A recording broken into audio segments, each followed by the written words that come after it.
Pak Ali mau tanya nih, kalau di Kausar Wisata itu biasanya gimana sih perjalanan itinerary-nya ketika umroh? Mungkin bisa dijelasin, Pak? Oke, bismillahirrahmanirrahim. Sebetulnya hampir semua travel itu sama itinerary perjalanannya. Mungkin bisa kita mulai dari manapun embarkasi keberangkatan itu. Sekarang kan ini bukan cuma Jakarta.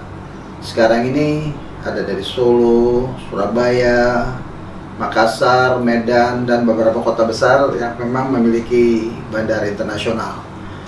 Tapi umumnya itu memang perjalanan itu dimulai dari Jakarta. Jakarta tuh ada dua pilihan. Biasanya Jakarta, kalau pesawatnya Jeddah, jemaah itu punya pilihan mau umroh dulu masuk Mekah atau mereka ke Madinah ziarah Nabi. Kenapa pilihan ke Madinah? Karena biasa mereka tuh mengikuti napak tilas Rasulullah. Rasulullah tuh kalau mengambil mikot, niat awal umroh itu pasti di Masjid Bir Ali di kota suci Madinah Al-Munawwarah. Nah, ada juga pesawat yang direct langsung ke Madinah. Kita bicara umumnya aja. Umumnya itu pesawat itu biasanya Jakarta Jeddah, kemudian jemaah berangkat menuju kota suci Madinah. Di Madinah Al-Munawwarah biasanya itu bicara Madinah, kita bicara Rasulullah. Jadi full kegiatan di Madinah itu bicara ziarah, perbanyak selawat.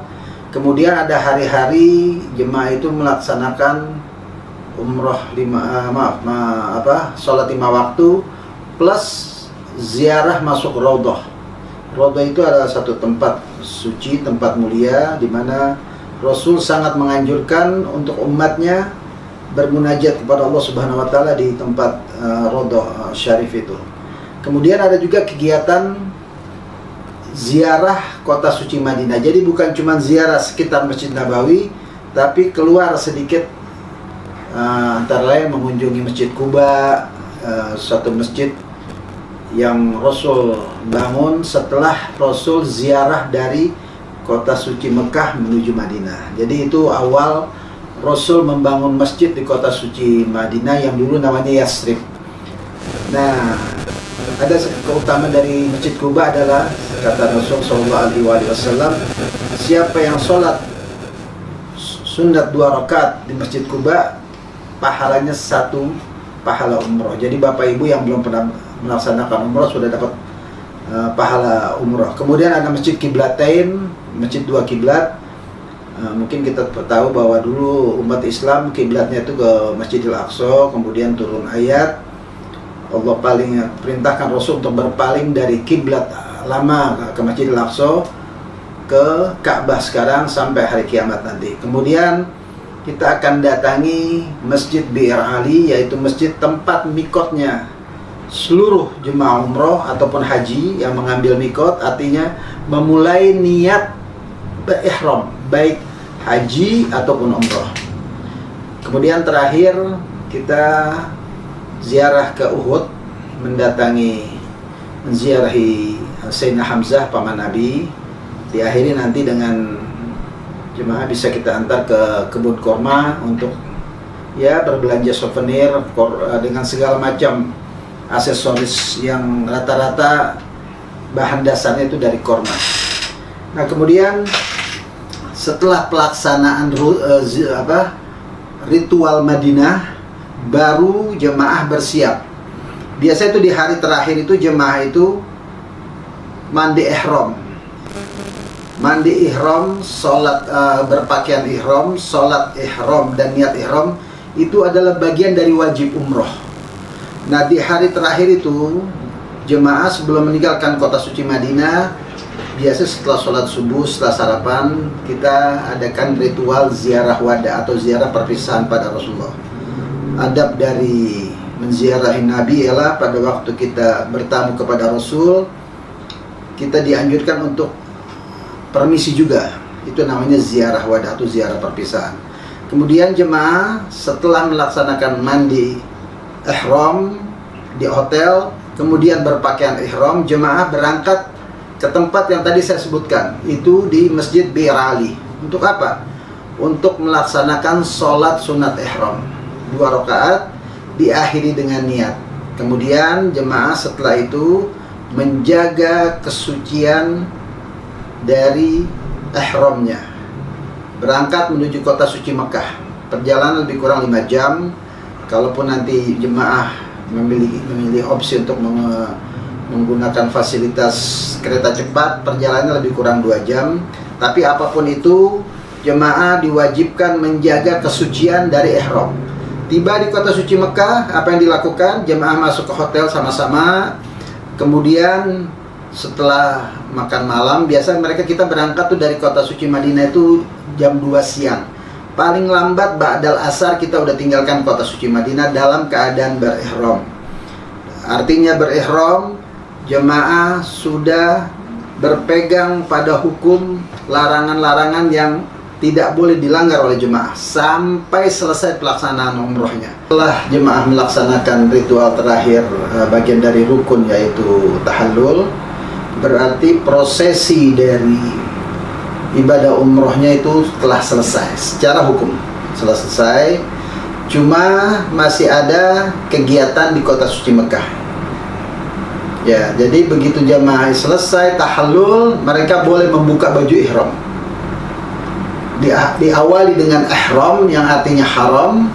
Semua yang tadinya halal itu menjadi haram. Contohnya suami istri. Ada beberapa larangan-larangan lah. Suami istri, kemudian nggak boleh pakai parfum, nggak boleh bercermin, nggak boleh berbantah-bantah dan segala macam.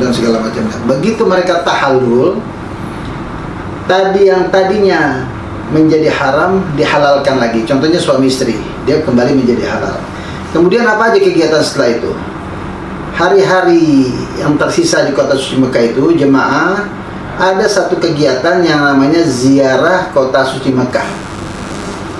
Ziarah kota suci Mekah itu ada 2. Ada di sekitar area kota suci Mekah, artinya area Ka'bah ya, area Masjidil Haram. Contohnya misalnya ada di situ, meskipun agak kadang-kadang suka dilarang, itu tempat Maulidir Rasul misalnya, tempat kelahiran Rasul yang sekarang jadi perpustakaan yang nggak berfungsi. Tapi kadang jemaah suka datang ke sana tabaruk kepada Rasulullah. Ada Jabal Abu Kubais, ada beberapa tempat ya. Kemudian ada satu hari jemaah setelah sarapan itu ziarah kota suci Mekah. Nah ini diperlukan sekali oleh jemaah bagi yang nanti niat mau berangkat haji. Kenapa? Karena kita akan datangi beberapa tempat yang nanti jika Allah takdirkan kita berangkat haji, tempat ini akan kita kunjungi. Dan ini bagian dari rukun haji. Contohnya apa? Arafah. Jemaah itu akan datangi Arafah, Mina, Musdalifah, dan beberapa tempat lagi. Selesai itu, jemaah bisa melaksanakan umroh kedua. Jadi sebelum berangkat melaksanakan ziarah itu, jemaah di hotel itu sudah melaksanakan mandi ihram di hotel di Mekah. Kemudian selesai dia berpakaian ihram, dia melaksanakan tur ziarah kota suci Mekah. Mereka akan datangi 2 tempat mikot. Pertama Masjid Ja'ronah. Jadi gini, orang yang sudah stay di kota suci Mekah dianggap dia sebagai orang mukim Mekah.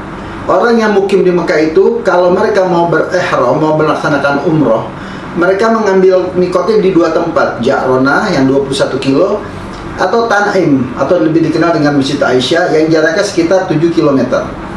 Nah, selesai mereka melaksanakan ziarah kota suci Mekah, diakhiri di satu tempat namanya Masjid Ja'ronah. Nah, di sana itu jemaah melaksanakan sholat sunnah ihram, kemudian niat, dan kembali lagi ke hotel. Jemaah sudah dalam keadaan berihram dan bersiap untuk melaksanakan umroh yang kedua. Jadi pihak travel itu bisa memberi jatah 2 kali umroh.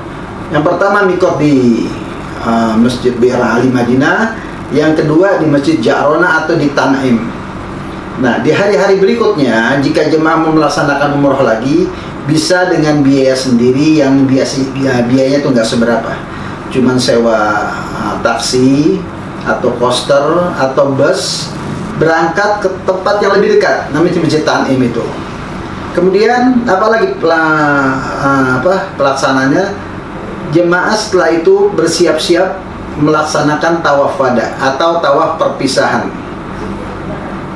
Ini dilakukan biasanya subuh. Setelah sholat subuh, jemaah sudah berihram. Ingat, 5 tahun belakangan ini hanya orang yang melaksanakan umroh aja yang boleh mendekati area Ka'bah.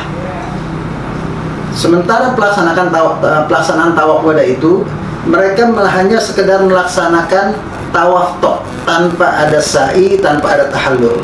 Jadi jemaah wajib berpakaian ihram, mendatangi Ka'bah, melaksanakan tawaf 7 putaran.